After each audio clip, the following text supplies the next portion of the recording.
Coming up on First at 4, one Southern Kentucky community remembers a longtime football coach.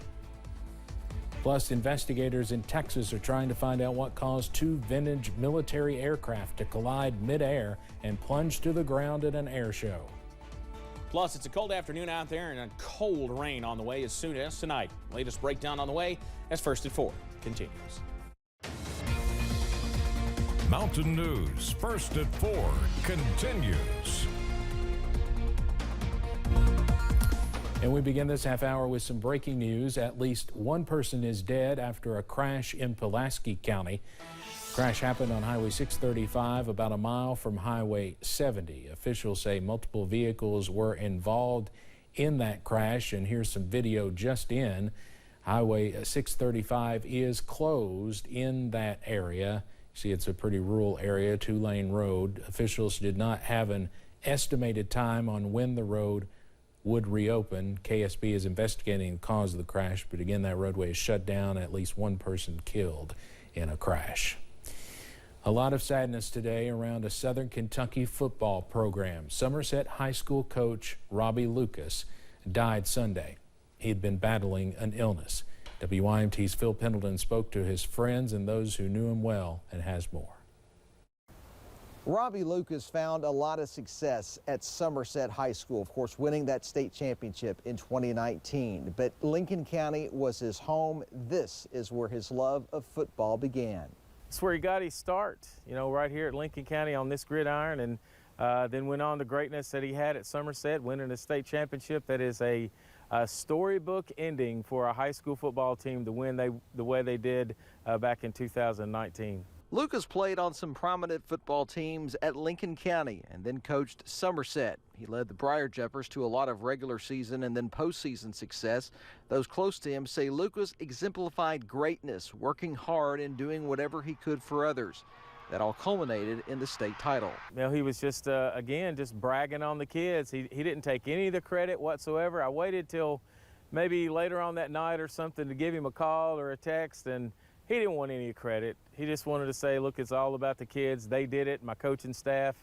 Somerset School Superintendent Kyle Lively tells me in a statement that Robbie Lucas always put others before him. He was an outstanding coach, he was an excellent teacher, and he was even a better person. In Lincoln County, Phil Pendleton, WKYT. Funeral arrangements are still being handled for Robbie Lucas. We'll pass those along as soon as we get them. Well, we've talked about clouds on the way in as we head later on tonight after a rather sunny day throughout the mountains today. We will see those clouds on the increase through tonight. In fact, you can already see them on the increase in one location. This is a look from UVA Wise overlooking High Knob there in Southwest Virginia. And you do see some of those high clouds already working into the region. They're a chilly 45 right now in Wise. There's a look at Mount Vernon where the overcast is overhead, and then we'll continue to see that through the next few days. Temperatures throughout the region, middle and upper 40s throughout our viewing area. 50 now in Jacksboro. They've traded with Manchester, our warm spot this afternoon, right at 50 degrees. Areas in the Big Sandy already in those lower 40s, and it'll only get colder as the sun continues to set. You see some of that not reaching the ground as you head into portions of the Cumberland Valley right now as you head over toward places like Greene County and Russell County, or Adair County, I should say, just to our west. But we will continue to watch some of those showers try to move on into the region. So through tonight, we'll see those clouds increase, then kind of move away for a little bit, and then more work in as those showers come knocking on our door. The details on when we could see a return to some more sunshine, that's in a few minutes. Steve? All right, Evan, thanks. With more cold temperatures in the forecast, people looking to keep warm at home will likely see an increase in their energy costs. 93% of homes built after 2015 are not insulated to today's standards, meaning you could be paying around 50 to 75% more in energy costs. One way to save this winter is by getting an energy home assessment. So we can come in and show you things that we can do, but a lot of times we'll also be able to give you advice on things you can do yourself. You know, there are some simple home remedies like adding weather stripping, putting child-proof outlet covers on your electrical outlets on exterior walls. That'll help for drafts and things. So there's little minor things like that that we try to educate people on. And then we come in and do our whole home approach where it's pretty often that we can save somebody's energy bills somewhere in the 50 to 70% range, sometimes in 1 or 2 days worth of work. Additionally, by closing your foundation vents, you can also cut down on energy costs. Most home energy assessments are free of charge. The Transportation Security Administration is facing turbulent times after a man got through a checkpoint and onto a flight with 2 box cutters. Passengers say he was making violent threats toward them. CNN's Isabel Rosales has the latest. Authorities taking a man off a Frontier Airlines flight in handcuffs when it made an emergency stop in Atlanta. The man able to get 2 box cutters past a TSA security checkpoint and onto a flight from Cincinnati to Tampa on Friday. The passenger in the window seat looked at me and said, "Hey, like, he has a knife," and he told me that he was threatening to stab people. We need to go say something to somebody. So I went up and talked to the flight attendants in the front of the airplane and let them know, like, this guy has a box knife and he's been telling us that he wants to stab people. According to the TSA, during the search, 1 box cutter was discovered. The visible blades were removed from the box cutter and provided back to the passenger. The backpack containing the other box cutter and the rest of the man's property was screened for explosives, but the box cutter was not discovered. The TSA says it reviewed Friday's incident and found the agents did not fully use the technology at their disposal, which would have identified the box cutters inside the passenger's carry-on luggage. Nor did they follow protocol when they returned the visible blades back to the passenger after an inspection. The TSA says it will now be conducting shift briefs and additional training after the incident. Frontier Airlines says no passengers or crew reported any injuries.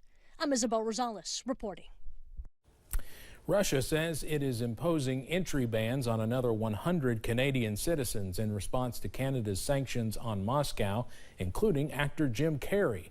The Russian Foreign Ministry's blacklist contains hundreds of Western officials and notable people, including Canadian Prime Minister Justin Trudeau.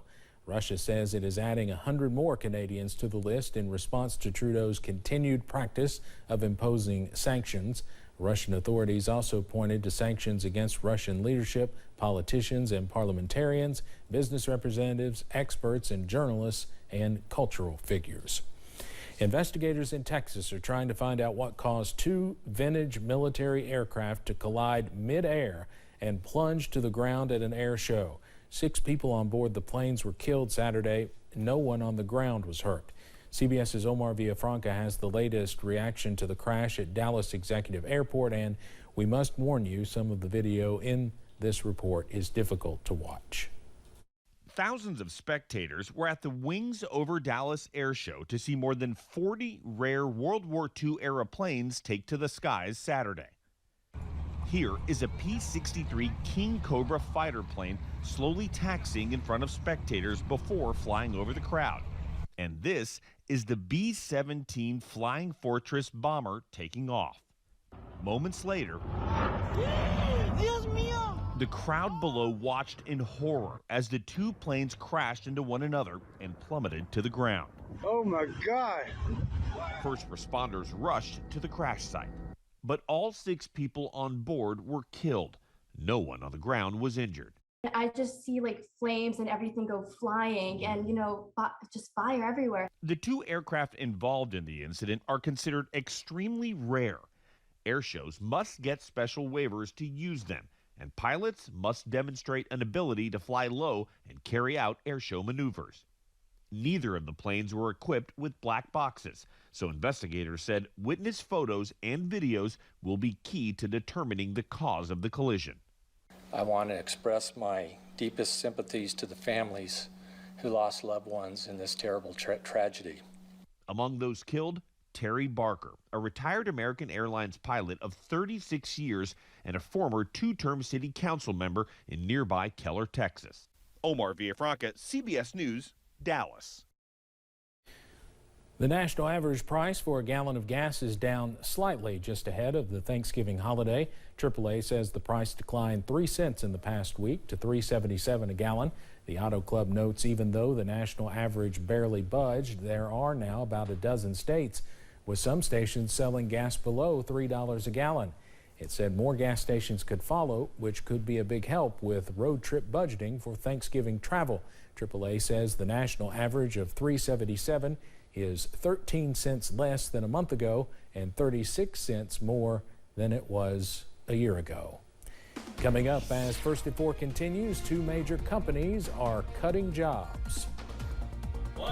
Plus, keeping a few shower chances in the forecast as we head through this week. I'll detail that and the cold weather coming up in just a bit.